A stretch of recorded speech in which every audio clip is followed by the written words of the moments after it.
Here's a take you won't hear at most energy industry conferences.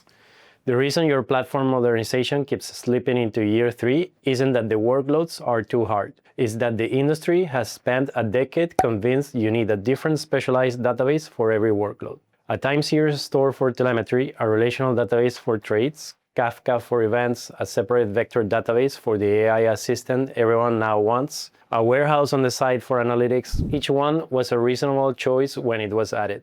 Together, they're the reason your roadmap looks like the way it does. So for the next few minutes, I want to walk you through what the operational data layer for an IPP actually needs to do, and why the simplest answer might be one platform doing the work of 6. The energy business has changed shape. Markets settle every 15 minutes, regulators ask questions that look 5 years back. And every trading desk and control room now wants AI that reasons over live data and policy in the same breath. 3 things are going to make or break a modern IPP platform: how you consolidate the stack, how you build compliance into the architecture, and how you set the foundation for production AI. Let's take them in order. Start with consolidation, because everything else sits on top of it. Look at the left side of this diagram. SCADA systems on wind, solar, hydro, gas, batteries, biomass, forecast providers, price feeds from ENSO-E, EPEX Spot, EEX, the trading app itself producing trades and capacity allocations. All of that flows through an ingestion layer into MongoDB Atlas.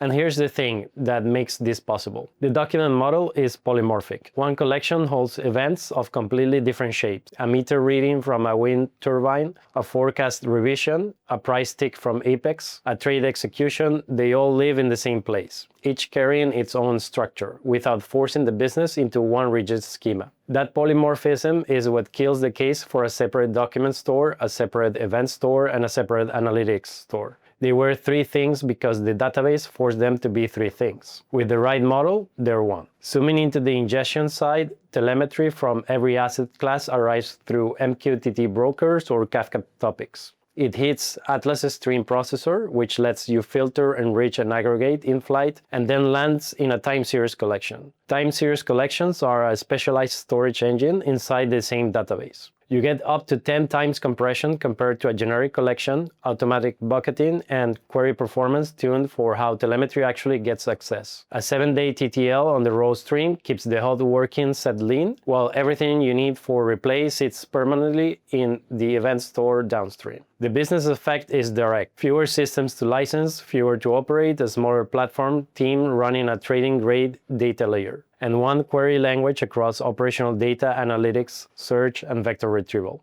Second piece, compliance by design. European energy regulation is specific and getting more demanding. REMIT requires 5-year retention of every order and trade. The electricity balancing guideline requires reconstructible evidence of every 15-minute imbalance settlement period. A CRUD database fails this test.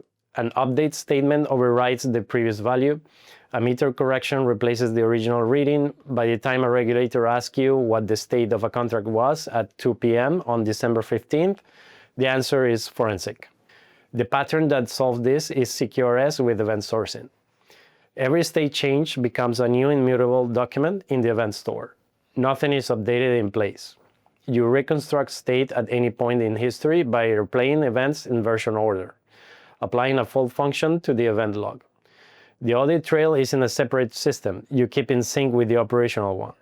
The audit trail is the operational one. This is where it gets interesting.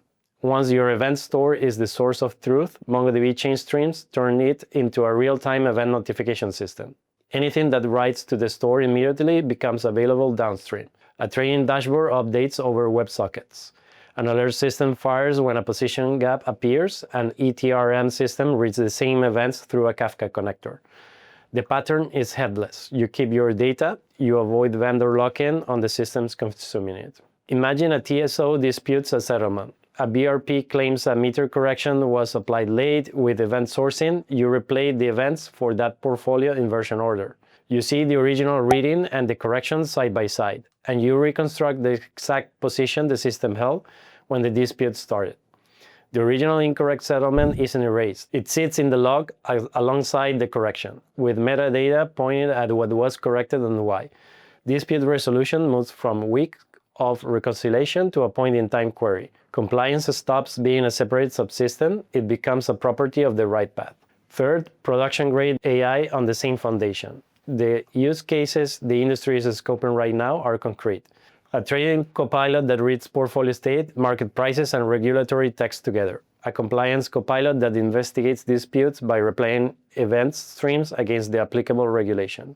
What separates a working production agent from a demo is where the data lives. An agent that calls out a separate vector database, a separate document store, and a separate conversation memory service spends most of its latency budget on network hubs, and most of the platform's team's time keeping those systems in sync. Atlas collapses all of that.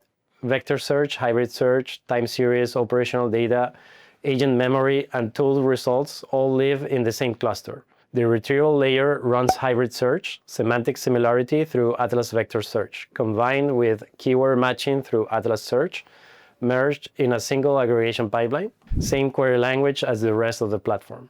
If you want to see all three of these patterns working together in code, the event store, the change streams, the hybrid search, the agent memory, the full reference architecture is open source on GitHub. Links in the description. Clone it, run it locally in one command, and adapt it to your own assets and your own regulations. So back to where we started. The common wisdom says 6 systems for 6 workloads. The contrarian take is that specialization itself is the bottleneck, that the shape of energy data is harder than the volume of it, and the one platform with the right model addresses both. The operational data layer the next decade actually demands looks less like a stack and more like a substrate. One cluster, one query language, polymorphic events at the core, compliance as a property of the write path, AI sitting on the same retrieval layer as the training desk. That's the IPP platform that doesn't take 3 years to ship. Thanks for watching.